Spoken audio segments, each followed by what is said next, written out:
Okay, so today we're going to talk about plantar fasciitis. So what is plantar fasciitis? It's a very loose used term. A lot of times, anytime there's a problem with a foot, we kind of slap the term plantar fasciitis on it, even though that's not actually what's going on. And what the plantar fascia is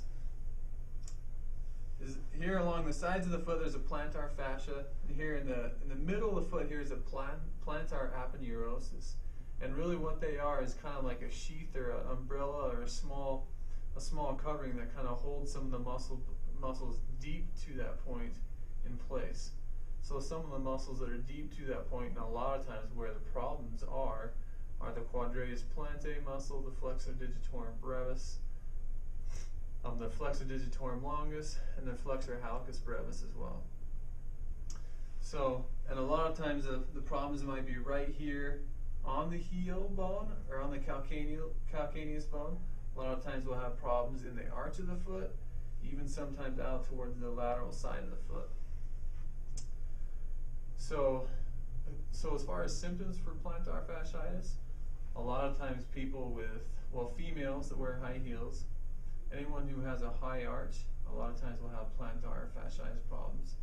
A lot of times runners will have problems, sprinters, anyone who is pushing off a lot on the balls of their feet will have plantar fasciitis problems, or may have plantar fasciitis problems.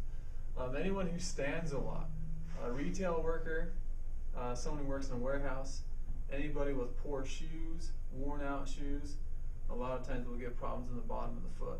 And the reason we have problems in the bottom of the foot is what will happen is when the body's load exceeds the body's capacity to handle that load, we get problems, usually resulting in pain. So, for example, if she were a marathon runner and she were just running away, increasing her mileage on her running, pounding on the bottom of this foot, eventually the body's demand, or the body's loading on the bottom of this foot, is going to overdo the body's capacity to handle that load. And that's why we're going to get problems down there. So, treatment for plantar fasciitis. Traditional treatment, there's ice, heat, sometimes ultrasound will help. Even like a foot roller or a foot log will help. A lot of times these treatments, even though they are effective, will take a long time to have significant effects. And what we like to use in our office, we use active release technique. And what we're able to do with active release technique is we're able to manually break down scar tissue. We're able to palpate where exactly the problem is, whether it's up here in the balls of the foot, down by the heel. We're able to find out where the problem is. We're able to break down the problem, and we're able to find out exactly where the other issues are.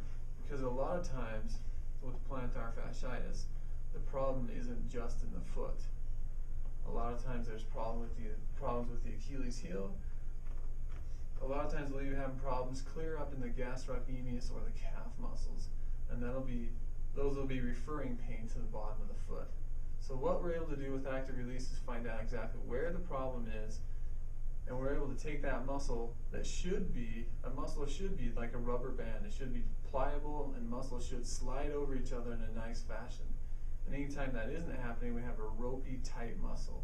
So we're able to find out where that ropey, tight muscle is, and we're able to break it down, and then we're able to find out where along the chain there are other problems resulting in the plantar fasciitis.